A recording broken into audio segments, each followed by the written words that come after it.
साया, एक दिलचस्प कहानी। उसने गहरी नींद में ही अपने डबल बेड पर हाथ फेरा तो उसे महसूस हुआ कि वो वहाँ नहीं था। उसने तुरंत घबराकर आंखें खोल दी। देखा तो वो सच में बेड पर नहीं था। वो तुरंत बेडरूम से बाहर आई, लेकिन उसे वो उस 2 रूम के फ्लैट में भी दूसरे रूम में नहीं दिखा। वो काफ़ी घबरा गई। तभी उसे किचन से कुछ आवाज़ें सुनाई दी। वो तेज़ी से किचन में पहुंच गई। वहां उसे पाकर उसे तसल्ली मिली। वह अपना नाश्ता बना रहा था। उसका ध्यान उसकी तरफ नहीं गया था। शायद जानबूझकर उसने अपना ध्यान उसकी तरफ नहीं दिया। वो फ्रिज खोलकर सामने अंडे देखकर खुद से ही बड़बड़ाया, रोज़ रोज़ अंडे का नाश्ता करके मैं तो पक गया। उसे बड़बड़ाता देखकर वह उससे बोली, प्लीज़ मुझे माफ़ कर दो, आज फिर मेरी आंखें देर से खुली। तुम रुको, मैं कल तुम्हारे लिए दूसरा नाश्ता लाई थी। तुम बाहर बैठो, मैं अभी बनाकर लाती हूँ। और ये बोलकर वह किचन की रैक में कुछ ढूंढने लगी। और जब वो पलटी तो वो वहाँ से बाहर कमरे में से जा चुका था। वह तेज़ी से बाहर आई तो देखा कि डाइनिंग टेबल पर बैठा वह आमलेट का नाश्ता कर रहा था। उसकी बेरुखी से उसकी आंखों में आंसू आ गए और फिर वो आंखों में आंसू भरकर उसके सामने बैठ गई। लेकिन उसने उसकी तरफ देखा तक नहीं, बस चुपचाप नाश्ता करता रहा। उसे अपनी तरफ ध्यान न देता देखकर वह रोते हुए उससे बोली, प्लीज़ मुझे माफ़ कर दो, आगे से मैं कोई गलती नहीं करूँगी। सुबह टाइम से उठ भी जाऊँगी। तुम्हें नाश्ता मैं ही बना कर दूँगी, लेकिन प्लीज़ मुझसे बात करो। वह माफ़ी मांगती रही, लेकिन उसने उसकी तरफ ध्यान नहीं दिया, जैसे वो वहाँ हो ही ना। अब तक वो नाश्ता कर चुका था और अब वो जूते पहनकर बैग में अपने कपड़े रख रहा था। उसे कपड़ा रखता देखकर वह उसके सामने गिड़गिड़ाई, प्लीज़ इतने पत्थर दिल मत बनो। देखो तुम ऑफिस के काम से 2 दिन के लिए बाहर जा रहे हो। बताओ मैं कैसे काटूंगी ये दिन तुम्हारी नाराज़गी के साथ। प्लीज़ अब तो मान जाओ। लेकिन उसने उसको कोई जवाब नहीं दिया, बस चुपचाप अपना बैग उठाकर उस फ्लैट से बाहर आ गया। वह रोती सिसकती ऊपर खिड़की से उसे टैक्सी से जाता हुआ देखकर बस देखती रह गई। आज उसे गए हुए 2 दिन हो चुके थे। वो अब भी खिड़की से उसके आने की राह देख रही थी।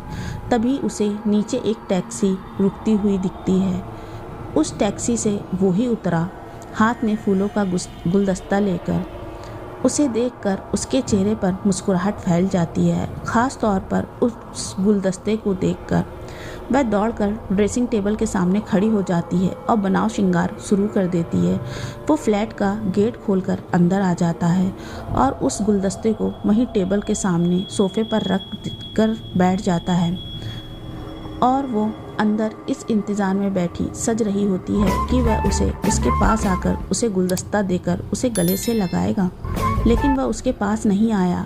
शायद उसे अब उसकी आंखों से बहते आंसू की कोई परवाह नहीं रह गई थी। अभी उसे सोफे पर बैठे थोड़ी देर हुई थी कि फ्लैट की डोर बेल बजी। उसने जाकर गेट खोला तो सामने एक पुलिस इंस्पेक्टर को खड़ा देखकर चौंक गया। उसने इंस्पेक्टर से पूछा, कहिए सर, आपको किससे मिलना है? यहाँ आप ही रहते हैं? जी हाँ। क्या नाम है तुम्हारा? मेरा नाम मनीष है। क्या हम अंदर चलकर बात कर सकते हैं? इंस्पेक्टर ने उससे कहा। वह उससे अब तक गेट पर ही बातें कर रहा था। उसे अपनी गलती का एहसास होते ही वह झेपते हुए बोला, ओ सॉरी सर, प्लीज़ अंदर आइए, बैठिए। वह दोनों अंदर आकर सोफे पर बैठ गए। क्या तुम यहाँ अकेले रहते हो? इंस्पेक्टर ने उससे पूछा। जी हाँ सर। क्या तुम्हारी अभी शादी नहीं हुई? जी नहीं सर, मैं अभी बैचलर हूँ। फिर ये फूलों का गुलदस्ता? उसने उस गुलदस्ते को देखकर अचरज से पूछा। सर, वो एयरपोर्ट पर फ्रेंड्स ने दिया था। ओह ठीक है। कितना टाइम हो गया तुम्हें यहाँ रहते हुए? सर, मुझे यहाँ रहते हुए 3 महीने हुए हैं। इससे पहले मैं बम्बई में रहता था। मैं एक बिजनेसमैन हूँ। अब यहाँ बिजनेस के सिलसिले में यहाँ आके रुका हूँ।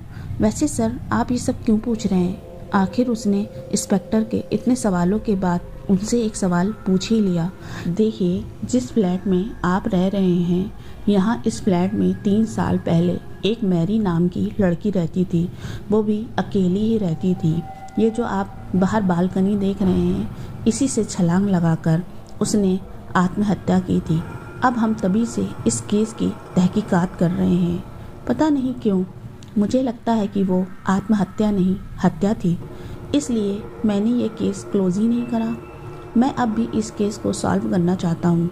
मैं तुम्हारे पास इसलिए आया था कि तुम इस फ्लैट में रह रहे हो। अगर तुम्हें कुछ भी अजीब सा लगे या उस लड़की का जानने वाला कोई तुम्हारे पास आए तो मुझे बताना। अब मैं चलता हूँ। और ये रहा मेरा विजिटिंग कार्ड। इस नंबर पर मुझे फ़ोन कर देना अगर कुछ पता चले तो। इंस्पेक्टर ने एक साथ में सारी बातें उसे बता दी, फिर उससे हाथ मिलाता वहाँ से चला गया। और उस इंस्पेक्टर के जाने के बाद मनीष बेफिक्री से अपने बेडरूम में आकर डबल बेड पर लेटकर नावल पढ़ने लगा। नावल का शीर्षक था शाया, और इस बात से अनजान कि कोई और भी उसके बराबर में लेटकर वो नावल पढ़ रही है।